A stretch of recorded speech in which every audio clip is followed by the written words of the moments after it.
naglabasan yung mga malalaking truck, ano?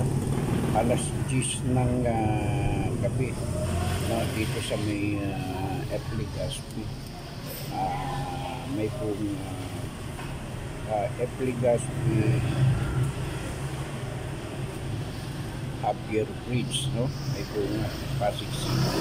Magtataka po tayo, nung sa umaga naninita po yan sila ng mga van, mga truck, maliliit, no? Kaya ng 4 wheels, sinisita nila at tinuhuli.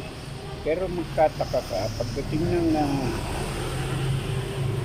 gabi, ay naglalabasan galing sa West Bank, sa galing ng Rosario papuntang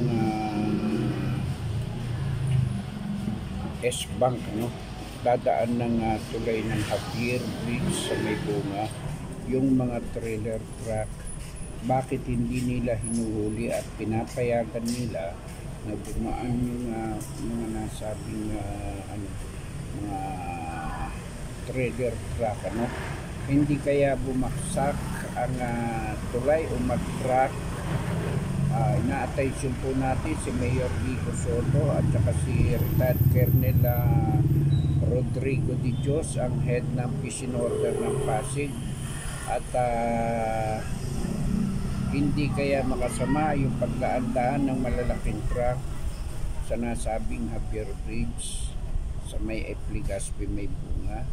Yan ay nagtatanong lamang po tayo kung yaan ba ay yung kasing mga 4 wheels hinuhuli ng mga TPMO at saka yung 10 wheel yung 10, 6 ang gulong, ano, ay hinuhuli nila. Ay ano pa yung trailer truck na may hatak-hatak, ano? Gaano po kabigat yun? Wala mang karga yun, pero mabigat pa rin po yun, ano? Kung sakali, imposible namang walang karga yun, no?